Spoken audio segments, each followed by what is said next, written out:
नमस्कार। आकाशवाणी से प्रस्तुत है समाचार संध्या।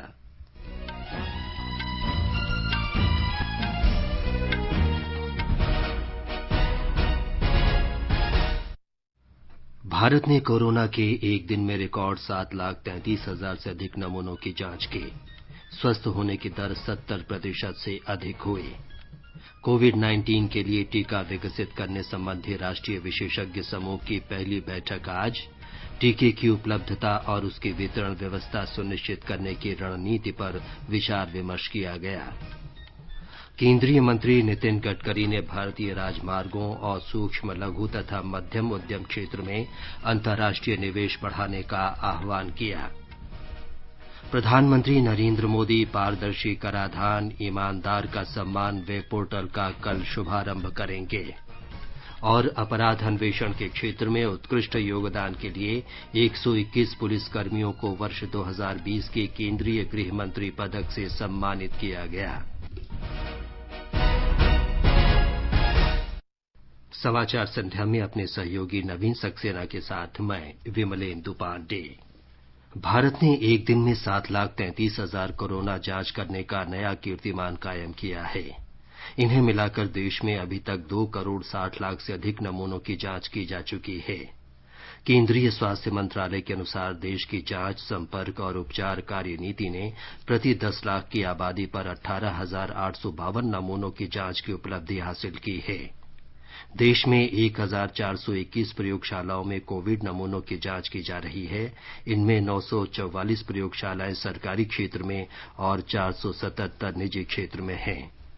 पिछले 24 घंटों में 56,000 से अधिक रोगी उपचार के बाद पूरी तरह स्वस्थ हुए हैं।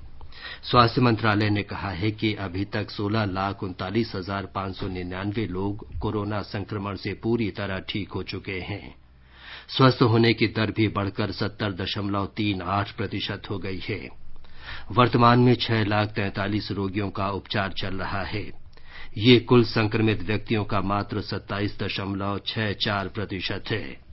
स्वास्थ्य मंत्रालय ने कहा है कि एक दिन में नए रोगियों की संख्या 60,963 दर्ज की गई। संक्रमित व्यक्तियों का आंकड़ा 23,29,000 को पार कर गया है। पिछले 24 घंटों में इस महामारी से 834 लोगों की मृत्यु हो गई, जिससे मृतकों की संख्या 46,091 हो गई है। दिल्ली में पिछले 24 घंटे के दौरान कोरोना संक्रमण के 1,113 नए मरीजों का पता चला।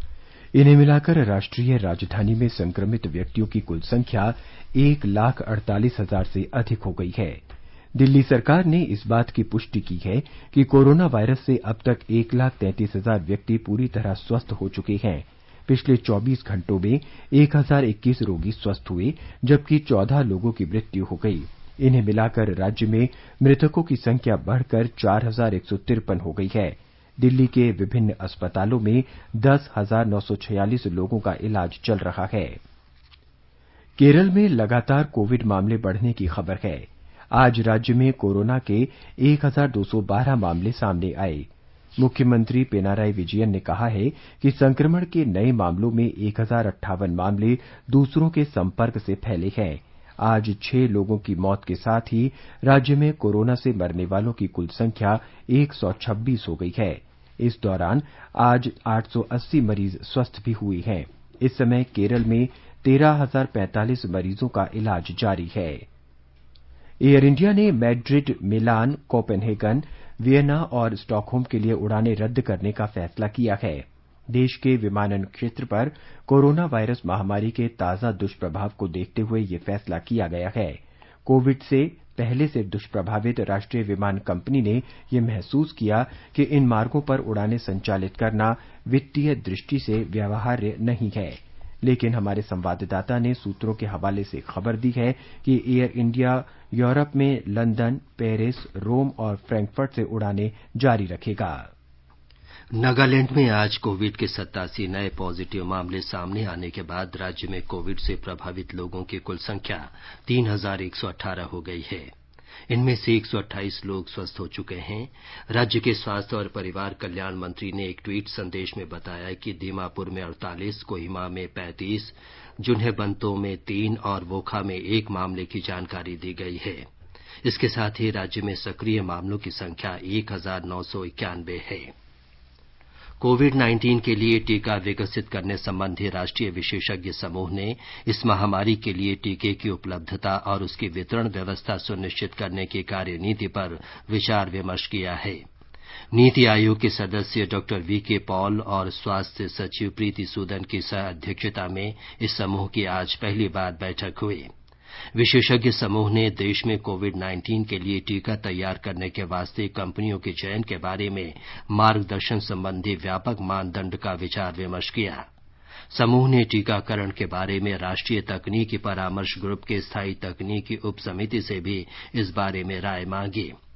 समूह ने देसी और अंतर्राष्ट्रीय विनिर्माताओं सहित कोविड-19 के टीके के लिए खरीद व्यवस्था पर विचार विमर्श किया। उन्होंने टीकाकरण के लिए समाज के विभिन्न वर्गों को प्राथमिकता देने संबंधी मार्गदर्शक सिद्धांतों पर भी विचार किया।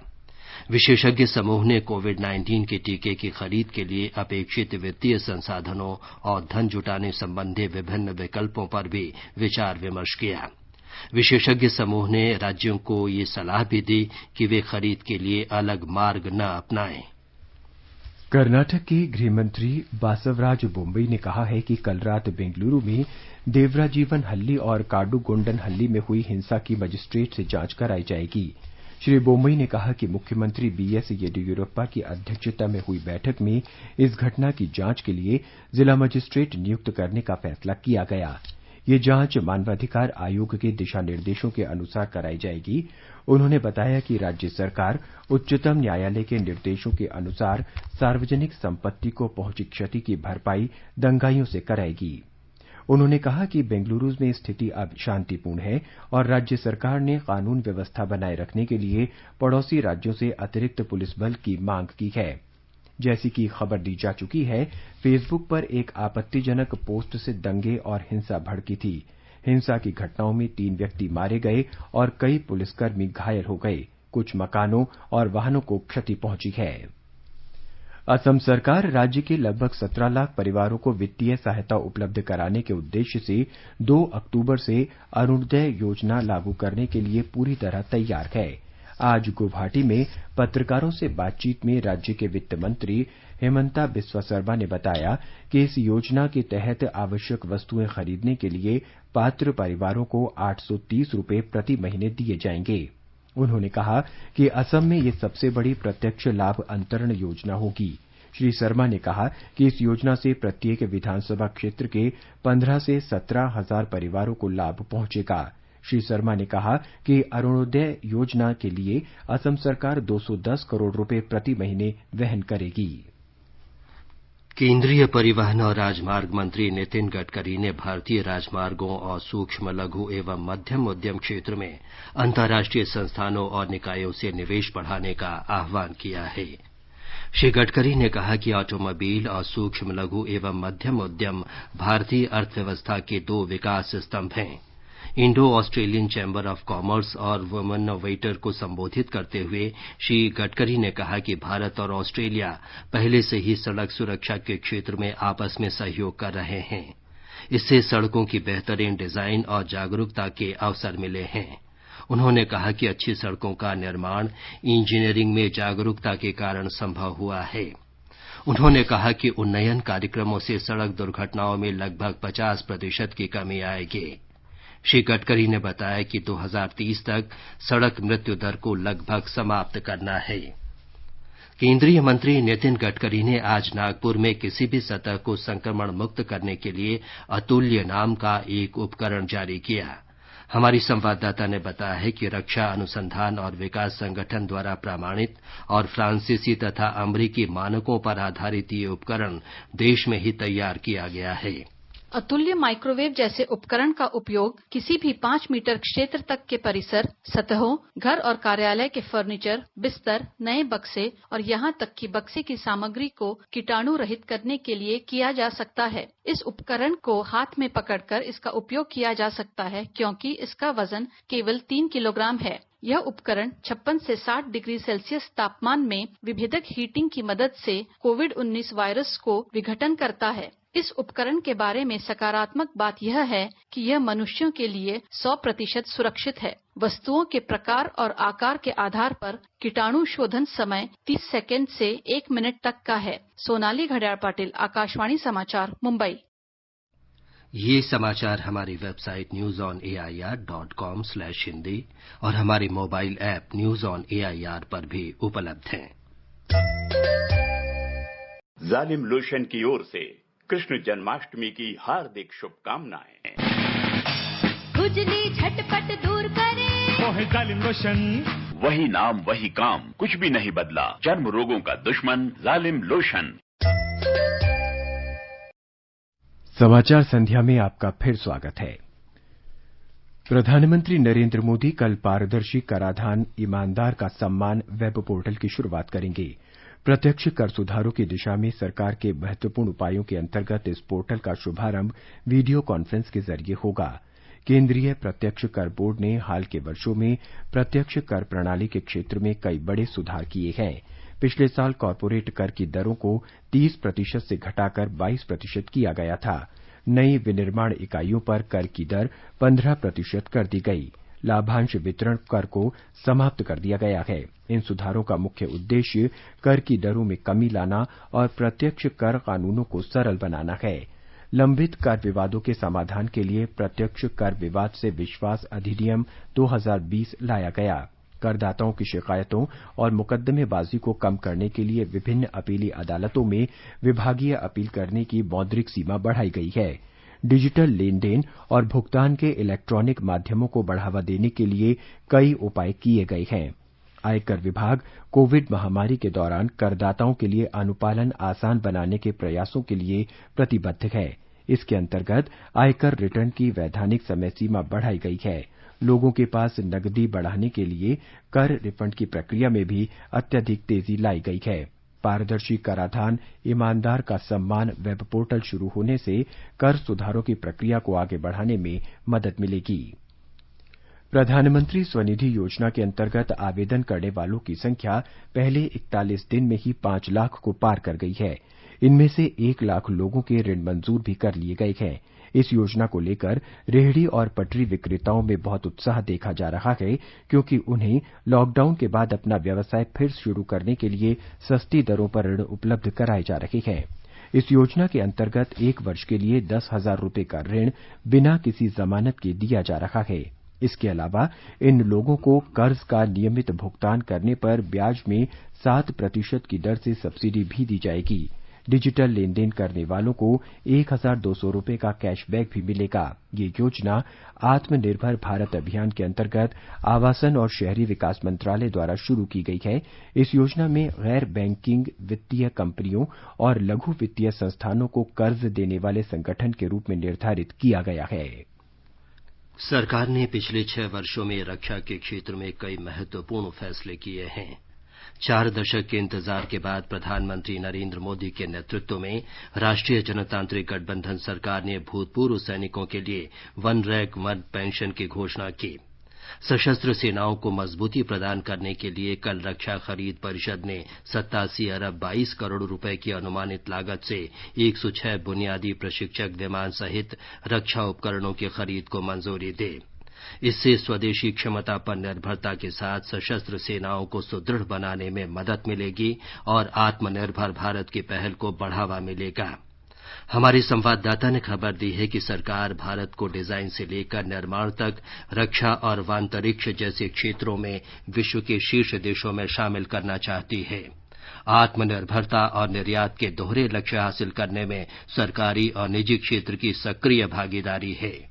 हाल ही में रक्षा मंत्रालय ने भारतीय सेना में महिला अधिकारियों को स्थायी कमीशन देने के लिए औपचारिक सरकारी मंजूरी पत्र जारी किया है, जिससे महिला अधिकारियों को संगठन में बड़ी भूमिका निभाने का अधिकार मिल गया है। 2018 में भारतीय वायुसेना में 3 महिला लड़ाकू पायलटों को शामिल किया गया था। रक्षा मंत्री राजनाथ सिंह द्वारा 101 रक्षा उपकरणों का आयात पूरी तरह खत्म करने की हाल की घोषणा आत्मनिर्भर भारत की दिशा में एक महत्वपूर्ण कदम है। पूर्व सैनिकों की 4 दशक पुरानी मांग को पूरा करते हुए प्रधानमंत्री नरेंद्र मोदी ने उनके लिए 1 रैंक 1 पेंशन की घोषणा की। वहीं पिछले महीने भारतीय वायुसेना के बेड़े में 5 राफेल लड़ाकू विमान के शामिल होने से वायुसेना की युद्धक क्षमता में बढ़ोतरी हुई है। देश में 23 साल पहले सुखोई विमान के आयात के बाद राफेल पहला पश्चिमी लड़ाकू विमान है जिसे भारतीय वायुसेना में शामिल किया गया है। सौभाग्यकार के साथ मैं दीपेंद्र कुमार, आकाशवाणी समाचार, दिल्ली। जम्मू क्षेत्र में स्वतंत्रता दिवस समारोह से पहले जांच और गश्त बढ़ाने के साथ ही सुरक्षा व्यवस्था कड़ी कर दी गई है। हमारी संवाददाता ने बताया है कि बहुस्तरीय सुरक्षा व्यवस्था के कारण पुलिस ने किसी भी परिस्थिति से निपटने के लिए जम्मू शहर में अतिरिक्त त्वरित कार्यबल तैनात किए हैं।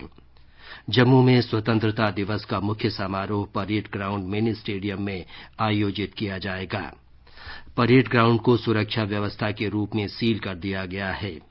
केंद्र शासित प्रदेश में कोरोना वायरस के बढ़ते मामलों के कारण प्रशासन ने 100 लोगों को समारोह में भाग लेने की अनुमति दी है। बॉर्डर ग्रिड की सुरक्षा कड़ी कर दी गई है और सभी सीमा सड़कों पर कड़ी निगरानी रखी जा रही है। जम्मू के वरिष्ठ पुलिस अधीक्षक श्रीधर पाटिल ने कहा कि स्वतंत्रता दिवस शांतिपूर्ण तरीके से मनाने के लिए पर्याप्त सुरक्षा व्यवस्था की गई है। उन्होंने लोगों से शांति व्यवस्था बनाए रखने में सहयोग की अपील की। आगे बढ़ने से पहले मुख्य समाचारों पर एक नजर। भारत ने कोरोना के एक दिन में रिकॉर्ड 7,33,000 से अधिक नमूनों की जांच की। स्वस्थ होने की दर 70% से अधिक हुई। कोविड-19 के लिए टीका विकसित करने संबंधी राष्ट्रीय विशेषज्ञ समूह की पहली बैठक आज हुई। टीके की उपलब्धता और उसकी वितरण व्यवस्था सुनिश्चित करने की रणनीति पर विचार विमर्श किया गया। केंद्रीय मंत्री नितिन गडकरी ने भारतीय राजमार्गों और सूक्ष्म लघु और मध्यम उद्यम क्षेत्र में अंतर्राष्ट्रीय निवेश बढ़ाने का आह्वान किया।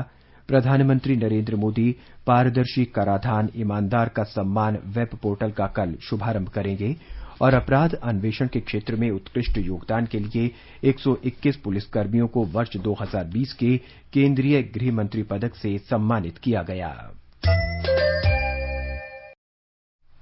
121 पुलिसकर्मियों को अपराध अन्वेषण के क्षेत्र में उत्कृष्ट योगदान के लिए वर्ष 2020 के केंद्रीय गृह मंत्री पदक से सम्मानित किया गया है। अपराध की व्यावसायिक जांच के उच्च मानकों और जांच अधिकारियों द्वारा उत्कृष्ट जांच कार्यों को बढ़ावा देने के लिए 2018 में यह पुरस्कार शुरू किया गया था। पदक पाने वालों में सीबीआई के 15 कर्मी, मध्य प्रदेश और महाराष्ट्र पुलिस के 10-10, उत्तर प्रदेश पुलिस के 8 और केरल तथा पश्चिम बंगाल पुलिस के 7-7 कर्मी शामिल हैं। शेष पदक पाने वालों में अन्य राज्यों और केंद्र शासित प्रदेशों के पुलिसकर्मी शामिल हैं। इनमें 21 महिला पुलिस अधिकारी भी हैं। सरकार ने इस वर्ष जनवरी से जुलाई के बीच केंद्र शासित प्रदेश जम्मू कश्मीर में 91 और लद्दाख में 3 जन औषधि केंद्र खोले हैं। रसायन और उर्वरक मंत्रालय ने बताया है कि भारतीय सार्वजनिक क्षेत्र के उपक्रम औषध ब्यूरो ने इन क्षेत्रों में सस्ते मूल्य पर गुणवत्तापूर्ण जेनेरिक दवाएं उपलब्ध कराने के लिए ये जन औषधि केंद्र खोले हैं। जम्मू कश्मीर और लद्दाख में पिछले 1 वर्ष के दौरान इन केंद्रों से 4 करोड़ 39 लाख रुपए की दवाओं की बिक्री की गई। इन औषधियों से लोगों को 31 करोड़ रुपए से अधिक की बचत हुई। मंत्रालय ने बताया है कि जम्मू कश्मीर और लद्दाख प्रशासन ने 73 नए जन औषधि केंद्र खोलने का प्रस्ताव किया है। उपराष्ट्रपति एम वेंकैया नायडू ने कहा है कि स्वतंत्रता सेनानियों के बलिदान का पाठ्य पुस्तकों में विशेष उल्लेख किया जाना चाहिए। आज नई दिल्ली में नेताजी भारत की स्वतंत्रता और ब्रिटिश अभिलेखागार पुस्तक का विमोचन करते हुए उन्होंने ऐतिहासिक घटनाओं का व्यापक और उद्देश्यपूर्ण उल्लेख करने की आवश्यकता पर जोर दिया। आज अंतर्राष्ट्रीय युवा दिवस का जिक्र करते हुए उपराष्ट्रपति ने युवाओं से नेताजी के जीवन से प्रेरणा लेने और नए भारत का निर्माण करने की दिशा में प्रयास करने का आह्वान किया।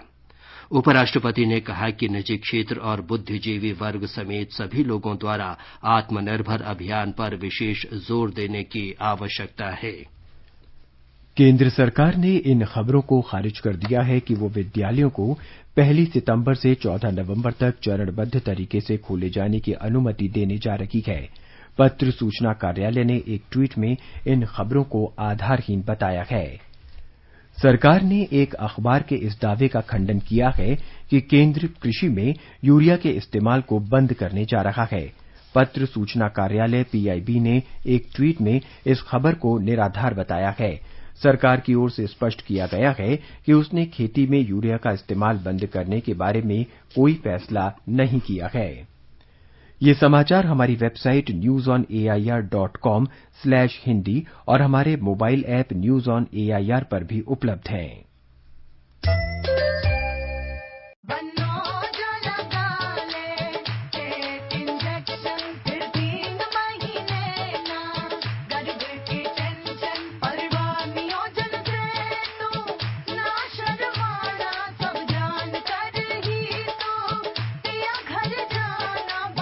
आधुनिक और आसान होते जा रहे हैं परिवार नियोजन के साधन, जैसे नया एमपीए इंजेक्शन। फोन करें और पाएं परिवार नियोजन से जुड़ी हर जानकारी। जोड़ी जिम्मेदार जो प्लान करे परिवार। स्वास्थ्य एवं परिवार कल्याण मंत्रालय, भारत सरकार द्वारा जनहित में जारी। रोहन बेटा, जरा दादी की लाठी लाना। अरे मम्मी, आपको दादी की लाठी की क्या जरूरत पड़ गई? क्या हो गया? बेटा, जोड़ों में बहुत दर्द है, चला नहीं जा रहा। अरे मम्मी, आपको तो बुखार है और जोड़ों में दर्द भी। ये तो चिकनगुनिया हो सकता है। जी हाँ, चिकनगुनिया के लक्षण जैसे तेज बुखार, सिर दर्द और जोड़ों में तेज दर्द हो तो निकटतम स्वास्थ्य केंद्र या अस्पताल से संपर्क करें। चिकनगुनिया से न घबराएं, खुद को और अपने परिवार को मच्छरों के काटने से बचाएं। स्वास्थ्य एवं परिवार कल्याण मंत्रालय, भारत सरकार द्वारा जनहित में जारी। ये आकाशवाणी है। निर्वाचन आयोग ने अंडमान निकोबार द्वीप समूह में ग्राम पंचायतों, जिला परिषदों और पोर्ट ब्लेयर नगर परिषद के चुनाव अगले आदेश तक स्थगित कर दिए हैं। ये फैसला द्वीप समूह में कोविड की ताजा स्थिति को देखते हुए किया गया है। इससे पहले द्वीप प्रशासन ने आयोग को कोविड-19 की स्थिति से अवगत कराया था। इन तीनों संस्थानों का कार्यकाल इस वर्ष सितंबर में पूरा होने जा रहा है। हिमाचल प्रदेश सरकार ने प्रतिरक्षण क्षमता बढ़ाने वाला उत्पाद हिम हल्दी दूध शुरू किया है। इसका निर्माण मिल्कफेड ने किया है। इस अवसर पर मुख्यमंत्री जयराम ठाकुर ने राष्ट्रीय डेयरी कार्यक्रम के अंतर्गत मंडी, शिमला और कुल्लू जिले के दूध उत्पादकों को प्रोत्साहन राशि भी वितरित की। उन्होंने शिमला से वीडियो कॉन्फ्रेंस के जरिए किसानों के साथ बातचीत भी की। हिम हल्दी दूध का विकास पंजाबी विश्वविद्यालय पटियाला ने किया है और इसे पेटेंट कराया गया है। मुख्यमंत्री ने आशा व्यक्त की कि ये पेय पदार्थ लोगों में बड़े पैमाने पर लोकप्रिय होगा। श्री ठाकुर ने बताया कि राष्ट्रीय डेयरी विकास कार्यक्रम के अंतर्गत मिल्कफेड ने आज प्रोत्साहन राशि के रूप में 835 दुग्ध उत्पादकों के खाते में प्रति व्यक्ति 2000 रुपए अंतरित किए। श्री कृष्ण जन्माष्टमी आज पूरे देश के विभिन्न भागों में धार्मिक श्रद्धा और उल्लास के साथ मनाई जा रही है।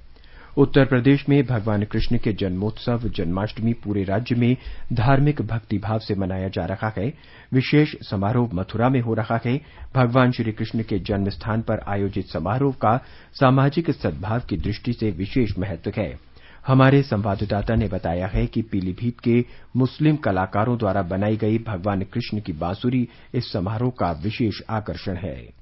भगवान श्री कृष्ण को अपनी बांसुरी से बहुत प्रेम था और हम सब जानते हैं कि कैसे उनकी बांसुरी की तान सुनकर लोग उनकी ओर खींचे चले आते थे। हालांकि कृष्ण का जन्म मथुरा में हुआ था और आज जन्माष्टमी के अवसर पर वहां एक भव्य जन्मोत्सव आयोजित किया जा रहा है। लेकिन इस जन्मोत्सव का एक खास नाता प्रदेश के तराई इलाके के पीलीभीत जिले से है, जो बांसुरी बनाने के लिए विख्यात है। आज भी जन्माष्टमी के आयोजन के लिए पीलीभीत के मुस्लिम कलाकारों की बनाई गई विशेष बांसुरियां मथुरा भेजी गई हैं। पीलीभीत जिले में लगभग 200 मुस्लिम कलाकार ऐसे हैं जो बांसुरी बनाते हैं और यहाँ की बांसुरी दुनिया भर में मशहूर है। इसे राज्य सरकार द्वारा महत्वाकांक्षी एक जिला एक उत्पाद योजना के तहत जिले के उत्पाद के तौर पर भी चुना गया है। आजकल पीलीभीत जिला जेल में बंद कैदी भी बेहद खूबसूरत बांसुरी बना रहे हैं, जिसे काफी पसंद किया जा रहा है। सुशील चंद्र तिवारी, आकाशवाणी समाचार, लखनऊ। गुजरात में भगवान श्री कृष्ण का जन्मोत्सव कोविड-19 महामारी को देखते हुए वर्चुअल रूप से मनाया जा रहा है। हमारे संवाददाता ने खबर दी है कि राज्य के प्रसिद्ध श्री द्वारिकाधीश मंदिर और श्री रणछोड़ राय जी के मंदिर ने कृष्ण जन्मोत्सव के सीधे वेबकास्ट की विशेष व्यवस्था मंदिरों में की है। भगवान श्री द्वारकाधीश का मंदिर भक्तों के लिए बंद होने से देवभूमि द्वारका नगरी आज कृष्ण जन्मोत्सव के बावजूद बिल्कुल खाली दिख रही है। इसी तरह डाकोर में श्री रणछोड़ राय जी मंदिर भी भक्तों के लिए बंद रखा गया है। हालांकि मंदिर के अंदर सभी धार्मिक और पारंपरिक विधि से कृष्ण जन्मोत्सव मनाया जाएगा। श्री द्वारकाधीश मंदिर द्वारा मंदिर में होने वाले कृष्ण जन्मोत्सव का मंदिर की वेबसाइट और यूट्यूब चैनल पर सीधा प्रसारण किया जाएगा। इसी तरह श्री रणछोड़ राय जी मंदिर और अहमदाबाद के इस्कॉन और हरे कृष्णा मंदिर ने भी अपने भक्तों के लिए मंदिर में होने वाले कृष्ण जन्मोत्सव का लाइव वेबकास्ट करने का विशेष प्रबंध किया है। योगेश पंड्या, आकाशवाणी समाचार, अहमदाबाद। कृष्ण जन्माष्टमी का पर्व धार्मिक श्रद्धा और उत्साह के साथ आज जम्मू क्षेत्र के सभी जिलों में मनाया जा रहा है। हमारे संवाददाता ने बताया है कि कोविड महामारी को ध्यान में रखते हुए मंदिरों और धार्मिक स्थानों में लोगों की भीड़ नहीं रही। लोगों ने अपने घरों में विशेष पूजा अर्चना कर जन्माष्टमी का त्योहार मनाया। राष्ट्रपति, उपराष्ट्रपति और प्रधानमंत्री ने श्री कृष्ण जन्माष्टमी के अवसर पर लोगों को बधाई दी है।